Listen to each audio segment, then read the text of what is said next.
Está con nosotros Pierina Correa, asambleísta de Alianza UNES. Pierina, buenos días, bienvenida a Punto de Orden. Estaba pensando en el corte que estuviste a un tris de presidir la Asamblea Nacional. Yori tuvo los votos. La Asamblea tiene una pésima calidad en su gestión. ¿Crees que el Poder Legislativo, si lo hubieras liderado tú, otro hubiera sido el cantar? Buenos días, antes que nada, muchísimas gracias por la oportunidad. Feliz año a todos y espero que todos estén cuidando muy bien con esta nueva ola de COVID. A tu pregunta, difícil porque podría caer en el error de echarme un poquito de flores. A ver, ¿a qué me refiero con esto? Yo trato de ser, y todos los días me paro frente al espejo y hago un FODA de quién soy, de lo que soy, de mis fortalezas, debilidades y de qué puedo aportar y cómo. Mi estilo no es confrontador para nada, creo que violencia engendra violencia y creo que en una asamblea sin bloques mayoritarios contundentes hay que ir necesariamente a un diálogo, a buscar puntos en común, acuerdos, y eso lo dije desde la misma campaña y me mantengo en eso. Sin embargo, entonces desde ese punto de vista creería yo que en caso de que hubiera presidido yo la asamblea, por lo menos no hubieran los conflictos y cruces de palabras y casi ceniceros, vaya pues, virtuales volando de una bancada a otra, que lastimosamente eso es lo que estamos viendo hoy. Pero en todo caso vamos a darle el beneficio de la duda a la señora presidenta de la Asamblea. Ya ha tenido sus remesones y hace poco tuvo una apelación a su presidencia. Estuvo a punto de sacarla. Obviamente solamente es por la sesión en cuestión y por algo muy puntual. Sin embargo, ahí ya tuvo un poquito el sentir de que solo con una propuesta, que al final, por supuesto, no pasó, obtuvo apenas 4 votos, pero que podía mover, sacudir fuertemente el sillón presidencial en la Asamblea.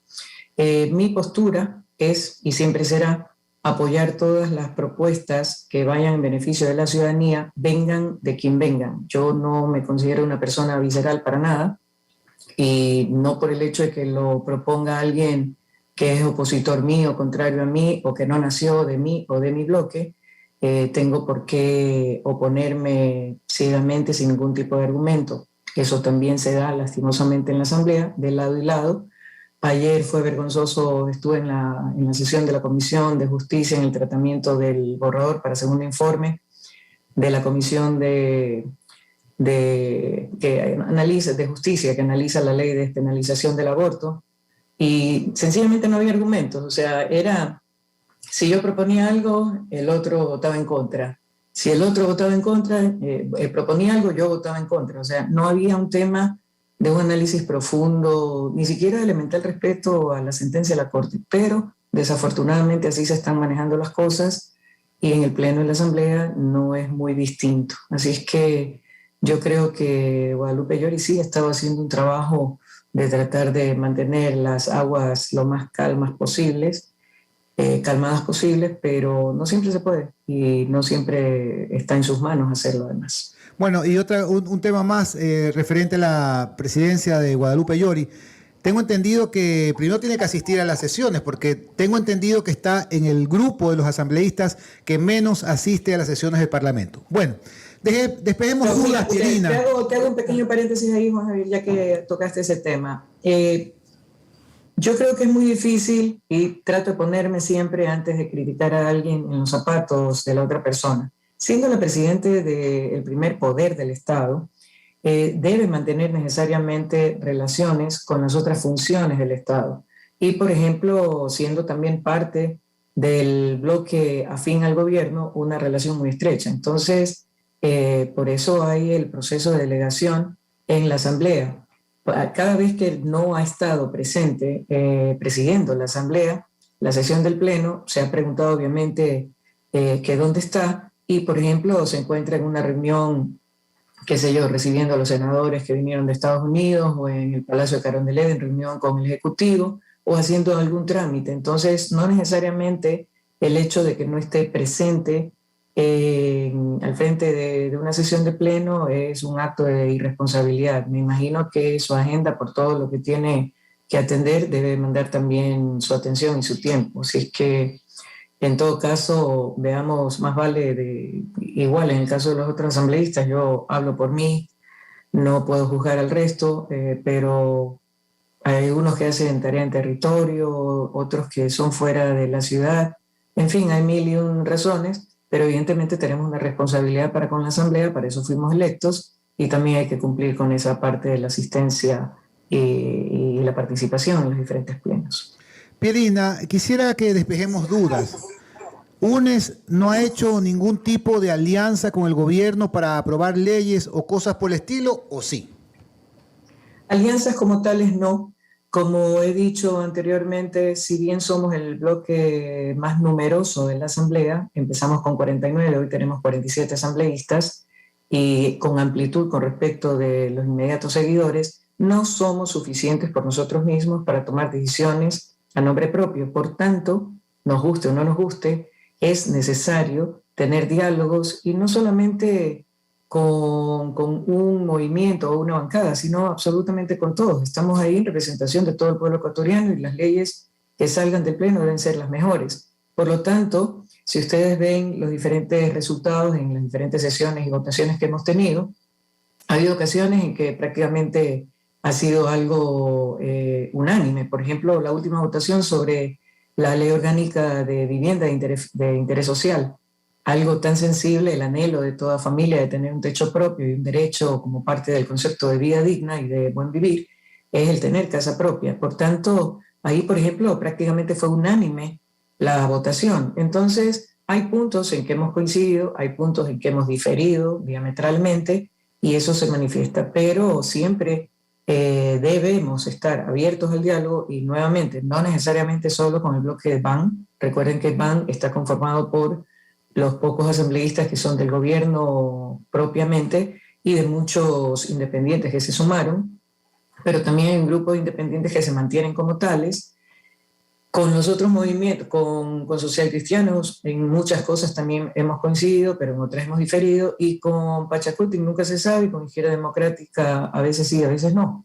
Entonces, también estos movimientos muchas veces tienen 2 o 3 posturas diferentes al interior de sus propios bloques. Entonces, es un tema de analizar ley por ley, punto por punto, y no generalizar. En ocasiones votaremos con todos, o con el BAN, o con social cristianos, que se consideran de línea ideológica opuesta, y en otras ocasiones tampoco hemos coincidido ni con Pachacuti ni con Izquierda Democrática, que se supone que son de línea afín. Algunas veces llevan aputado con el gobierno. Por lo tanto, no se puede encasillar y decir que hay un acuerdo de UNES con la bancada o con el gobierno directamente. Estamos conversando con Pierina Correa, asambleísta por UNES. Pierina, la Comisión de Justicia de la Asamblea aprobó el aborto por violación hasta la semana 28, en unos casos, y sin plazos en otros. Por lo que se ve, se viene un intenso debate en el Pleno. Es una guerra campal, diría yo, por una razón sencilla. Yo, como te digo, ayer pedí formalmente y en ley, por ser no solo asambleísta, sino en mi calidad de presidente de la Comisión de Protección Integral de Niños, Niñas y Adolescentes, un tema sensible, y en el código que estamos trabajando debemos incluir, en la parte que corresponde a la edad que manejamos, lo que decidan a partir de esta ley. Y fue prácticamente vergonzoso, porque ya te digo, no importan los argumentos. Ahí estaban como parte de la comisión algunos abogados de renombre, con harta experiencia. Y, por ejemplo, yo personalmente hice una exposición, me dieron la palabra cuando se trató el primer informe, di argumentos, señalé que no iba a hablar desde lo religioso, ni el dogma, ni la ideología política o de género, sino estrictamente me iba a ceñir a lo médico, a lo jurídico y a lo ético.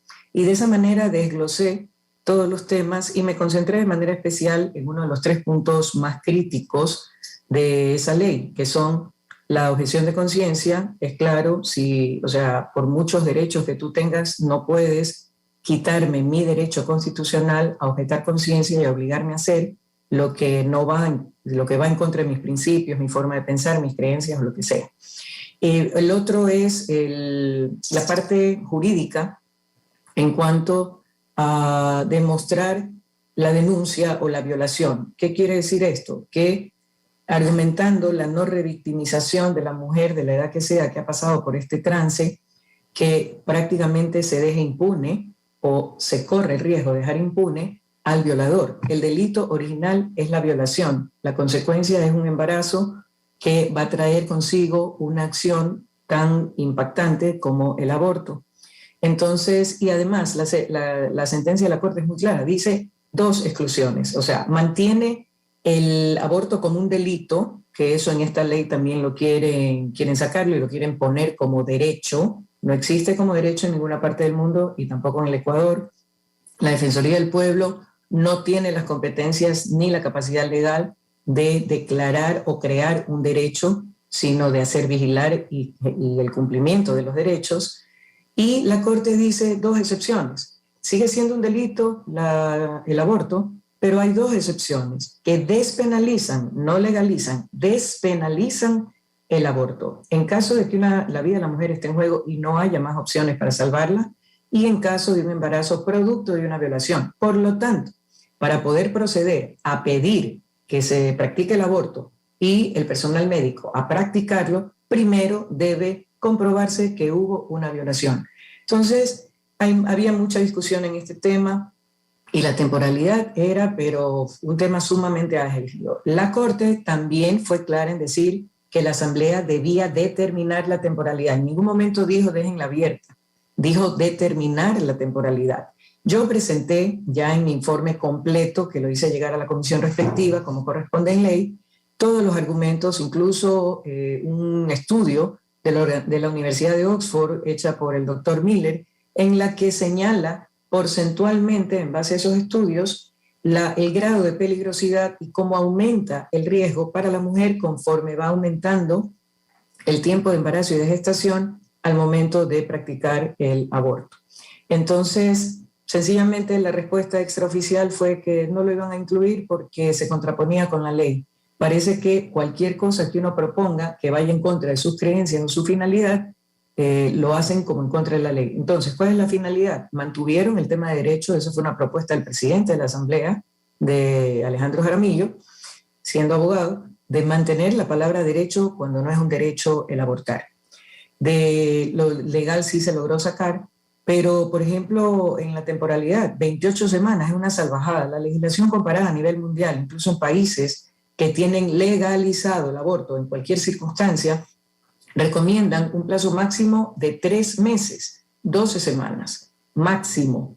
Ya a partir de los 6 meses hay evidencia científica de que el bebé que se está gestando en el vientre de la madre puede vivir autónomamente fuera del vientre de la madre. Por lo tanto, cualquier aborto que se practique posterior a ese tiempo se constituye un infanticidio, ya es un crimen, es matar a un ser vivo que a un ser que tiene vida y que está conformado, está ya completamente formado y puede vivir fuera del vientre de manera autónoma. Y peor, o sea, por un lado está la contradicción de que decimos en niñas y adolescentes, sobre todo en niñas, ¿cómo la vamos a obligar a pasar por un embarazo, a una maternidad forzosa? Le cambian el plan de vida. Y sin embargo dejan abierta la temporalidad hasta el fin del embarazo.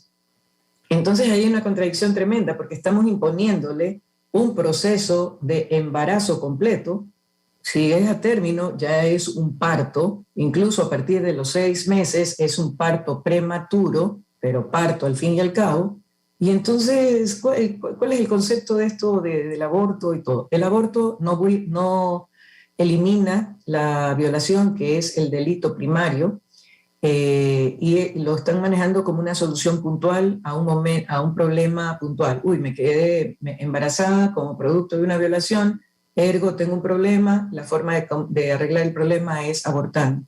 Y no consideran para nada todo el impacto social, emocional, psicológico, biológico, fisiológico, de todo tipo, que en más de una ocasión ha llevado al arrepentimiento, a la depresión y hasta el suicidio. No es que toda la mujer que pasa por un aborto se suicida, pero sí es una de las opciones, además de un bloqueo emocional que puede impedir una maternidad a futuro.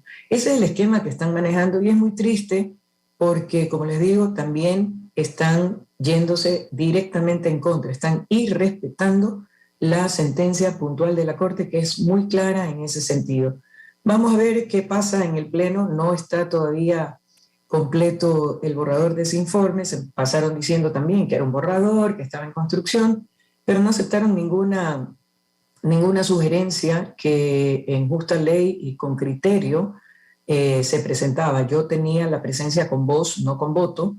Expuse en un momento dado cuando, por ejemplo, otra de las cosas es que la niña puede ir acompañada de un adulto que no necesariamente sean sus padres. El Código Civil señala que los padres son los responsables directos del bienestar, el crecimiento y el desarrollo de los hijos no emancipados, y en caso de ausencia de los padres, un tutor o el representante legal. Así, en muchos casos es el padre o alguien cercano, pariente cercano del círculo íntimo de la víctima, el que comete la violación. Ya, entonces en ese momento hay que intervenir con un equipo multidisciplinario, psicólogos, trabajadores sociales, médicos y en caso de niñas, pediatra, porque el pediatra es el que puede decir, esta niña está fisiológicamente preparada para enfrentar un aborto con todos los riesgos que eso toma, a más de que sea químico o quirúrgico, o de ir a un embarazo hasta el final, más allá de que ejerza o no la maternidad, se quede o no con el bebé, lo den en adopción o no.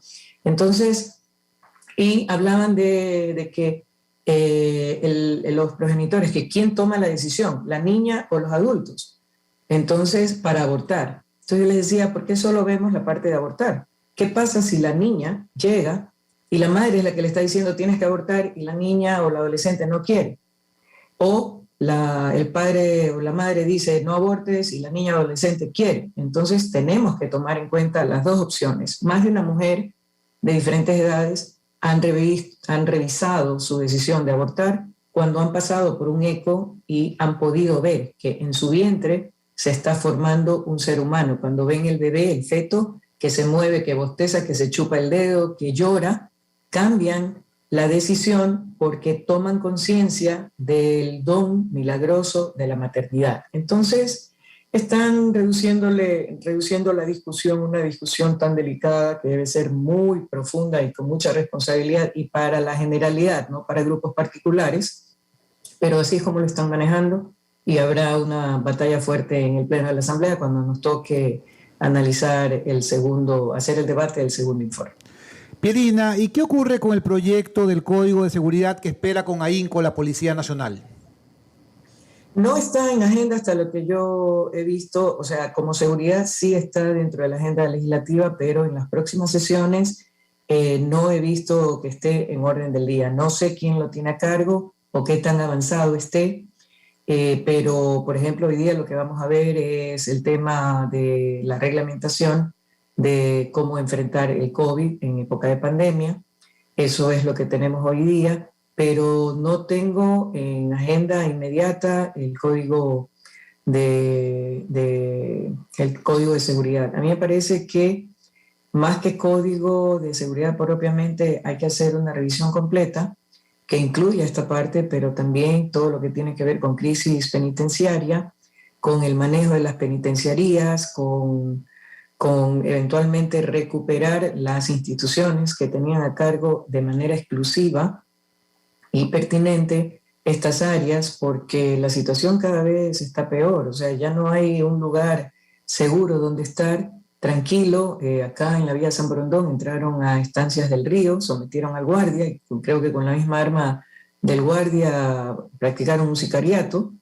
No sé quién fue la persona asesinada, no conozco sus antecedentes ni mucho menos, pero vamos al hecho. O sea, Estancias del Río se supone que es una ciudadela, una urbanización aniñada, cerrada, segura, en la vía de San Borondón, que pues tiene fama de ser de grupos socioeconómicos de media alta hacia arriba, y sin embargo, y de alta seguridad, y sin embargo, mira lo que pasó. Entonces, creo que es urgente. Nosotros en mi despacho estamos trabajando una propuesta en el tema de penitenciario que vamos a poner a consideración y esperamos contribuir con eso también a que se solucione toda la crisis carcelaria y el ambiente de inseguridad que vivimos cada vez con más miedo y con miedo doble, ¿no? De salir por el tema de la inseguridad y por el tema del COVID ahora.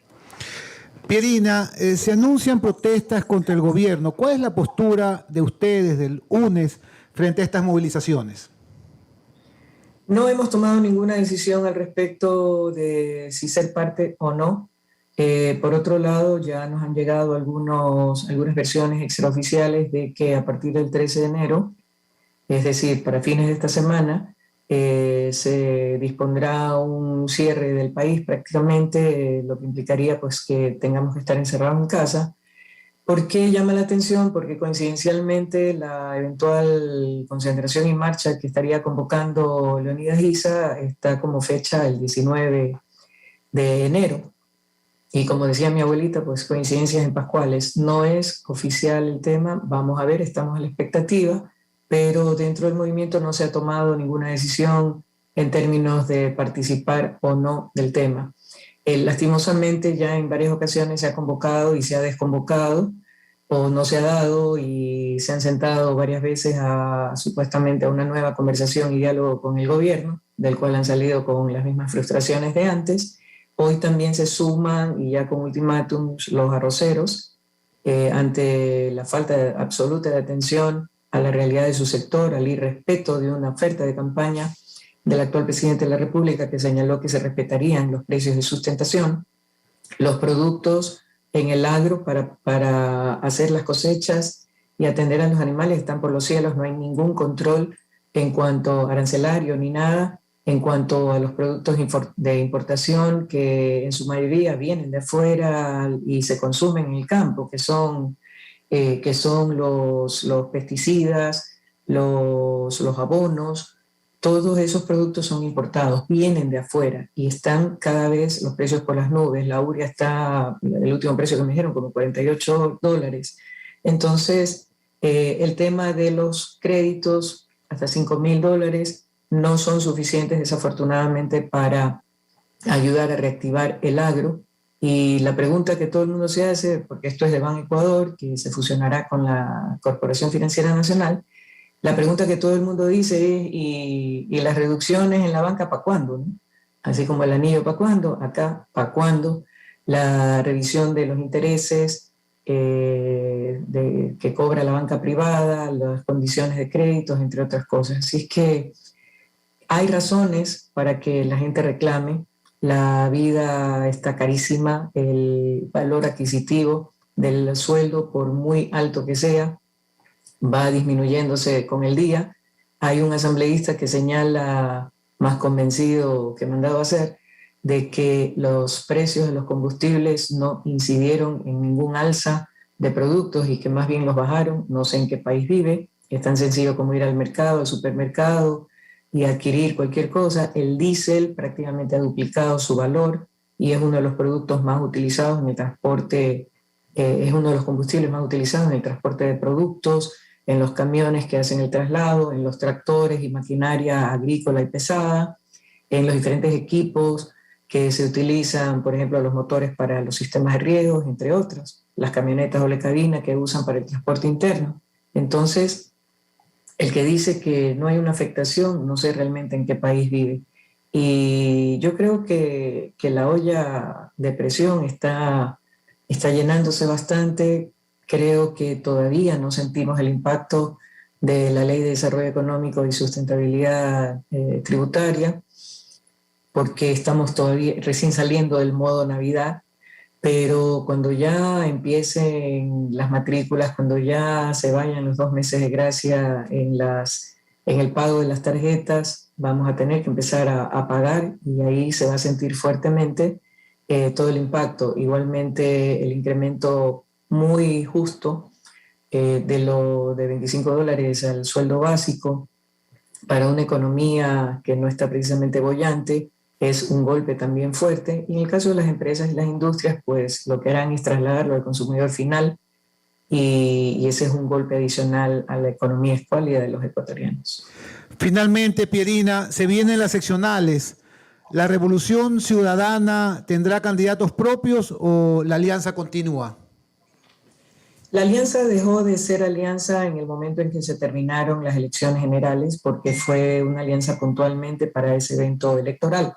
Hoy Revolución Ciudadana cuenta ya con casillero propio, con nombre propio, estatutos, logos, colores propios y los procesos ya se van a iniciar.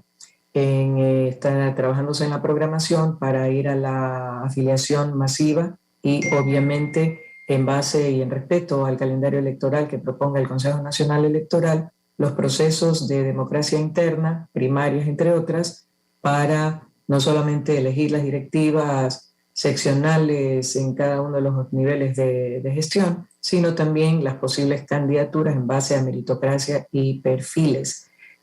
Vamos a tener candidatos, es la postura inicial, candidatos absolutamente en todas las dignidades y lugares que estarán en contienda en ese proceso electoral, pero nunca se descarta eventualmente para fortalecer alguna plaza especial, algún tipo de alianza. No hay nada escrito al momento, sin embargo no se han cerrado para nada ninguna de las puertas.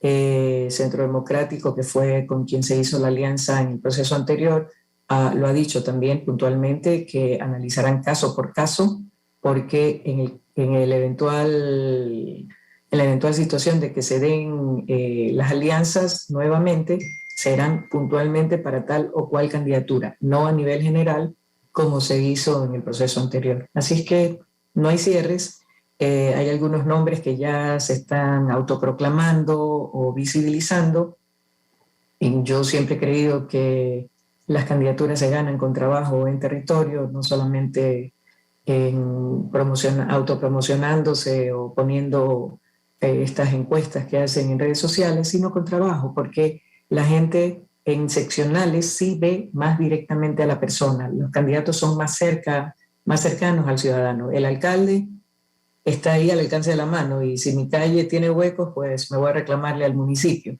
Los concejales igual, no es el caso de la Asamblea o de la Presidencia de la República, aunque hoy la Asamblea, por todos los escándalos en el periodo anterior y los no pocos que se han dado en este,